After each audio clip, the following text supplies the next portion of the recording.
Kia ora everybody, and welcome along to this video tutorial on RS7 preparation.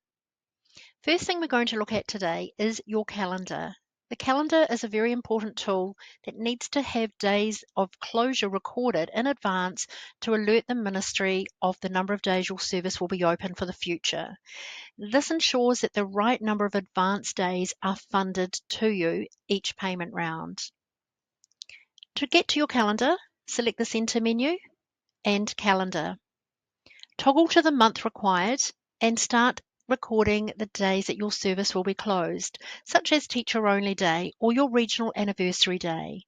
In most cases, all public holidays will be updated by our team. They will say statutory holiday. Please note there is a significant difference for Anniversary Day. You need to ensure that that is the option that you are selecting, not statutory day or statutory holiday. It needs to be easily identified on the RS7 to the ministry what type of closure you've had. If by any chance you need to record a service open, this is for a period that's gone already, so part of the funding period that you're about to submit. It may be a day that your service was open and for whatever reason no children arrived that day, and you have staff waiting for children to turn up and appearing on your staff timesheets. If that has happened in your service, please note you do need to email the resourcing division specifying the date your service was open and that no children attended. Once you've done that, you can select this option here, Service Open, Holiday Period with no attendances. We refer to this as the SO code as it will appear on your RS7. Any other type of closures, just scroll through the months and continue recording any closures such as school holiday closures you may have, planned teacher only days, etc. Once you have completed that, just click the update button appearing at the bottom of your screen. If you're part of a large organisation and you have the same closures across all of your services, you are able to mark one calendar within your service, but select group. Potentially you may have regions or areas as well. So if you have a specific area that is having an anniversary day that is outside of the rest of your services in your organisation, select the area and ensure you're in a service that is in that same area, and all of those calendars will be updated as well. Once your calendar has been marked, that is job number 1 ticked off. The other thing to consider before submitting your RS7 is to ensure that your frequent absence reports are up to date. So prior to submitting, you need to ensure at the beginning of the month, so the beginning of June, for example, all of your frequent absences for the month of May have been actioned. You should have already actioned the prior months because this is a mandatory report you should be running every month, the beginning of every new month for the month that's just been completed. Frequent absence report is based on attendance data, so your attendance data is crucial to ensure is up to date, again, before you run this report. I have this frequent absence report saved in my favourites, hence I can just click there and go straight to the report. Alternatively, you can reach it by reports, child reports, and select the frequent absence from there. Double check, so we're running the month of May. Just remember your attendance data needs to be up to date first. And then you need to read and action the information required as per the funding handbook. If you do have any questions, don't hesitate to reach out to our team regarding the frequent absence report. This presentation is not about frequent absence, it is about the RS7. It's just a heads up, you need to action this before your RS7 is submitted. Another handy tool is to put in any discretionary hours. Your discretionary hours report is part of the RS7 submission. There is no need to fill in any additional reports. Most services get 80 discretionary hours per funding period to utilise, and it must be used against a staff member who is non-certificated or non-registered. Ideally, they are replacing a certificated staff member, and note the rules did change on this. You no longer need to keep the evidence that you tried to get a qualified or certificated reliever to cover for your absent teacher. In the staff timesheets, again, I'm using my favourites menu. It is a quick way to navigate to that particular area. I'm going to select timesheets. You can also get to it from reports, staff reports, and timesheets. So in your timesheets for a date within the funding period, you need to select the day that you want to use your discretionary hours. Look for a staff member who has got non or NR under their name. That alerts you to the fact that they are a non-registered teacher or a non-registered staff member. In some cases, you may need to add staff, so you may be adding a reliever into your staff timesheets, in which case you would select the Add Staff option to add a staff member in. In this case, if I move along the line, I can see I have two non-registered staff members. We have a staff member, Hunter Wilson, and Stacey Cartwright. For the purpose of today, I'm going to use Stacey. Change times under Stacey's name, and in the worked column, you need to record either substitute or discretionary, depending on the name of your actual staff activity. Substitute means they are substituting for your certificated teacher. Some also have renamed that substitute to discretionary. At 10 o'clock, I'm going to select substitute from my list of activities. That takes me up until Stacey's lunch break. And again, I may need to count her in the afternoon as being certificated up until 2:30. So substitute or discretionary does mean that they are on the floor working with working with children. You may also note that on my screen here, any staff timesheet that you look at within the funding period, it will also show any used discretionary hours you have currently used, and it will give you a tally. So we can see here that on the 4th of Feb, we used Hunter for 4 hours, Stacey for 4 on the 24th of March, and Hunter again on the 26th of May. When I update this column, Stacey's name will now be added for the 19th of May with some more hours. As we can see here, the tally is kept, so you always know how many hours you've used, what days you've used it, and which staff members you use to count as substitute. This is not the only place you can see what discretionary hours you've used, but it does give you that balance for any staff member when you're in the staff timesheet. I'm going to click the update. We've now got Stacey counted as a certificated teacher on the floor with the children, and she will be counted for the purpose of the staff hour count if required. The other place to see discretionary hours without physically going into a staff timesheet and selecting change times under a staff member's name is from the staff timesheet selection screen when you first go in there. At the top of your screen, we have this box here that says discretionary hours, show discretionary or hide. If it is set to show, just simply scroll down and you have that information on screen. And we can see clearly now that there is the Stacey that I've just added in for the 19th of May. And we've now used 15 out of 80 discretionary hours. Please note there is an element of rounding. As per the funding handbook, any hour or partial hours used of more than 15 minutes, so for example, if you're using half an hour or 45 minutes, that will be rounded up to the nearest whole hour. So that is a ministry requirement. So just be mindful of where you're putting in your discretionary hours. You need to make sure it's going to benefit your service, potentially to get up into a higher funding band. So you don't want to waste discretionary hours and assign them where it's not going to make a significant difference. For more information on discretionary hours and the allocation of and the rules surrounding it, please do refer to your funding handbook. Obviously, for any assistance required on how to put them into Infocare, do sing out to our help desk team. Okay, so now that our discretionary hours potentially have been sorted. We've also looked at our calendars, we've done our frequent absences. We also want to check ratios. So across the 4 months, we need to ensure that all of your ratios are correct. You don't have any areas that are incorrect. To be fair, rather than waiting for a whole 4 months to be done to check, ideally this should be done weekly or monthly as a bare minimum, so that you're always on top of your data and you don't have that mad panic rush at the end of the 4 months to submit your RS7.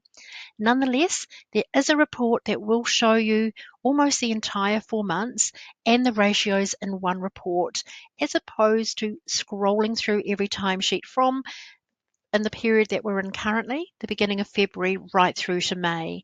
You can, of course, toggle through weeks as I'm doing here. That's quite time consuming, you want something a lot quicker and more efficient for you, we're going to look at a report called the teacher forecast to aid with that process. That report is under our reports menu, staff reports, and we want to come to the option of teacher forecast. We want to look up to 16 weeks. That's the maximum you can look. Ideally, that is 4 weeks each month. Occasionally, you may have a 5-week month, so you may have to run 1 week on its own outside of the 16 that we select. We want to go back to the beginning of your funding period. You can type in the date, toggle back, or use a little icon. I prefer to use the icon, it's quicker. Toggle back to February, which is the start of this particular funding period. I want to click on the first Monday. If you're home-based or ECE-based that operate weekends, ensure you're putting in the right date there. But for the majority, it would be Monday the 3rd. I don't want to select the user-defined ratios if you've got that enabled for your service. User-defined ratios are better than ministry's requirements of the 1:5, 1:6, etc. For the purpose of funding and staff hour counts, only will the MOE ratios be counted for funding. So ensure it is left on that default setting and click print. What then comes up is what has happened every day. So we're looking at Monday the 3rd of February, and we can see here that we don't have any red any red areas. So red indicates that you are out of ratio. You don't have enough staff recorded as being on the floor with the number of children that you've marked present. So on this particular day, we are fine. You can also see a lot of more information on this form, but for the purpose of getting RS7 ready, we're really trying to identify what days we may have missed and go back and fix those up before submitting your RS7. We come down to Tuesday the 4th, we clearly can see we've got an area here that is highlighted yellow. That is in our under 2 column. That's letting us know that you've actually booked in more children than what you're licensed for. That's what that yellow stands for. So we need to address that issue. Has the attendance data been recorded to February? It should have been because that is an ELI requirement. However, we're all human. You need to go back and have a look at the sign-in sheet in the first instance to see what has gone on there. But also, we do have this red area here at the end of the day. We currently have 9 children still present from 5 to 5:30. We've got 3 unders, 6 overs. As a minimum or the minimum required teachers as per the MOE's ratios, you need 2 staff. At the moment, you only have 1 certificated teacher showing as being on the floor with the children. So you will need to go back to look at your attendance data on that day. Have you recorded the attendance times correctly? Or have you not quite recorded your staff timesheets correctly? Did a staff member go home early and another one covered, for example? Do you need to record someone else as being on the floor? So you do need to check your data entry, attendance and staff timesheets and make the correction. If we scroll through, we can see 6th of February is a public holiday. We can ignore ratios. You can see clearly there the required teachers, we don't have any, which is correct because there are no children on that day. 7th of Feb, we've got red at the beginning and end of the day. So again, we need to address. So you get the general idea very quickly. We can identify the day or days that something isn't quite right with your ratios or you're out of kilter with overbooking. We can go through and have a look and identify those days and go back and make the required corrections. When all of those checks have been made, with your ratios and overbooking, we now need to have a look at your funding hours report. The funding hours report is the tool that has all of the data that will appear on your RS7 apart from your advanced and discretionary hours. So we need to look at that as a tool to check before we submit. The funding hours report is found under the reports menu, MOE reports, RS7 return and funding. Alternatively, those with access to financial reports, it is under there as well.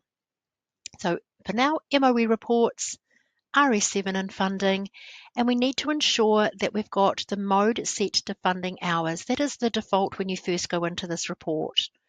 Also on the screen, you will notice some tips and tricks here. Basically, this is what I'm verbalizing over this tutorial. We're just breaking it down a little bit more up here as another prompt and reminder as to what you need to check before you submit. So a couple of checks. We have the funding hours. Our funding date is July. That indicates the payment date for this round. There are only 3 dates to choose.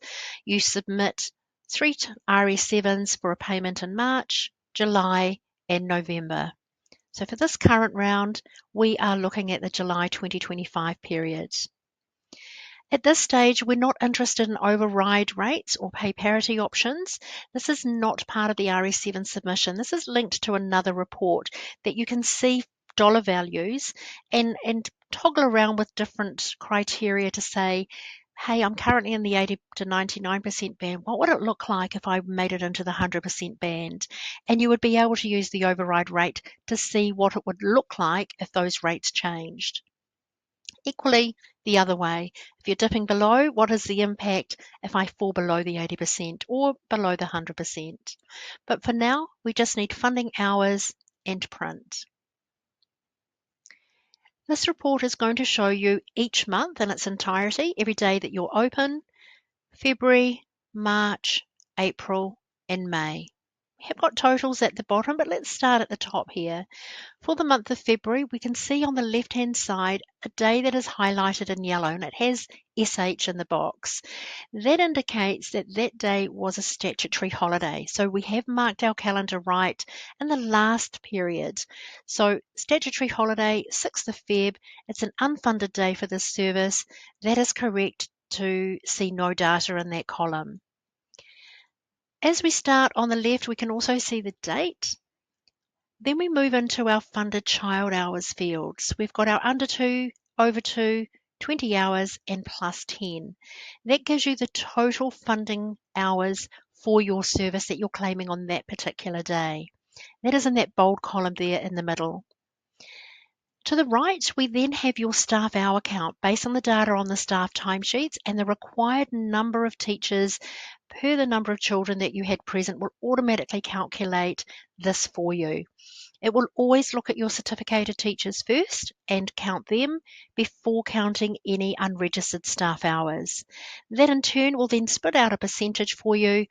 On that particular day, we managed to get to 92%. So at the bottom of every month, we've got the average for the month, and then overall, all of that information gets calculated into Infocare to work out what funding band overall your service is ended up on. We can see clearly this service is at 99.27%, which has put them into the 80 to 99% band. If the object was to get to 100, do you have enough discretionary hours to make you get up to that 100% band?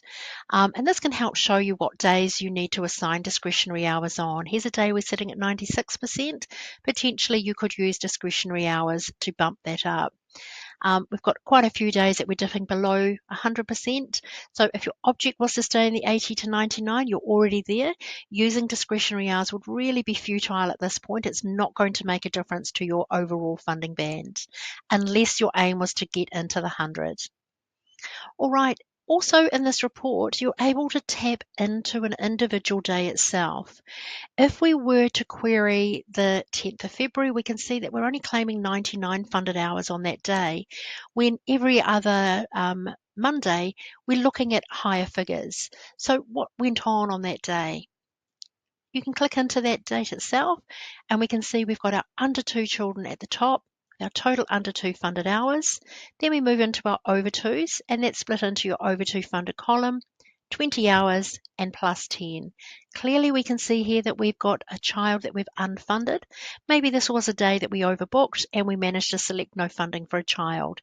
You know your children, you'll know what action you had, but equally, if you were unsure, this is the tool that we're using now to check. Go back, have a look, see why you unfunded that child. If they were in breach of the 3-week rule, etc., that would automatically show here as the 3-week rule. That is something you can't undone unless a child was present, of course. At the bottom, we have our certificated hours and our unregistered hours on this particular day, and we can see the total number of hours we're claiming. Note, it's not necessarily the total hours that staff worked. For the purpose of the staff hour count, it will only ever count staff numbers that were required to meet the ratio requirements. So if you only had 5 children and you had 5 teachers working, only one teacher will be counted for the purpose of the staff hour count. Okay, we'll just close that off. As I said, you've got the whole 4 months there. You can drill down into any day throughout that whole 4-month data. You're also just checking your funded hours column, measuring that against what your license capacity is as a rule of thumb. So if this service is licensed for 30 children and we know funding is up to 6 hours per day, so rough calculation, 30 times 6 is 180. That is sort of the benchmark of the funding that you can claim. So double check everything like that. Right at the bottom, we've got some totals for you. We've got your total discretionary hours used. So here we can again see that we've used 15. And we also just have some totals there for the funding and also your totals for your staff hour count.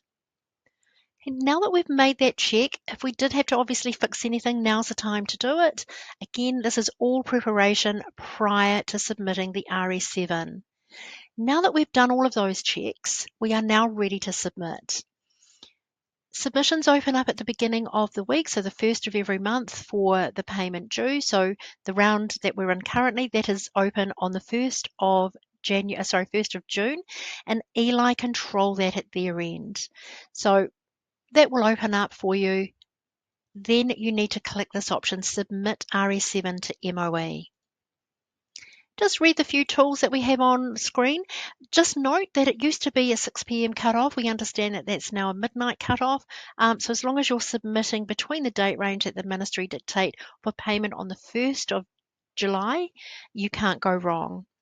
So click Continue. This is the data that we were looking at on the funding hours. So we already know this is correct, but you will be given an extra opportunity to double check this data again. And if necessary, you can back out of the RS7 at this point and go and make some corrections or investigations if need be. So don't hesitate that when you click Submit, you can back out at any point, recheck, and then come back and start over. So there's all of our data for the 4 months. There's our discretionary hours report. The RS7 doesn't tell the ministry which staff member worked. That will be looked at when they come and do an audit. So for now, they're just interested in totals, what month, and how many hours in total that you've used out of the 80. There's our advance days at the bottom. This was your calendar. So remember that calendar is super crucial to let the ministry know how many days to advance you in your July payment. Everything looks okay. Click Continue. And this is where you need to just sort of push pause a little bit and slow down the process. Read and understand what you are opting in for. This is very crucial, obviously, because you want to be funded at the right rate. Plus, you're also telling the ministry what you are paying your staff, your qualified and certificated teachers, at the amount as a minimum specified in the salary scale. We do have links there to the ministry's website as well. So if you get stuck, don't hesitate to click on that link and you can get more support that way through ensuring you're picking the right step.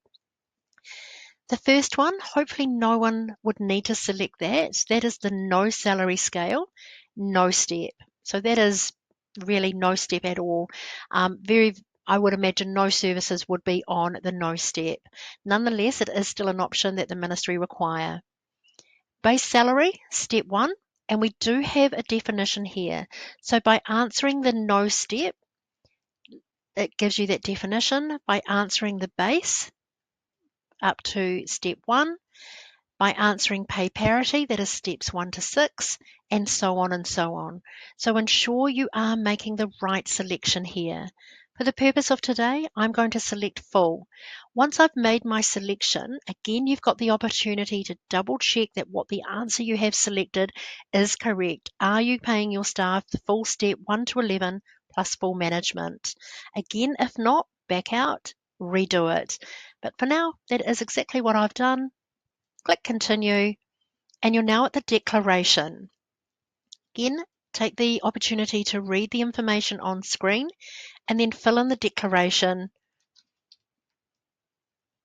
I'll just put in a basic phone number for now, or not even a real phone number, and you would obviously put in your service phone number or your mobile phone number of the person filling it in. Select your job title, and are you ready to submit your RS7 to MOE? Again, you do always have that opportunity to say no at this point.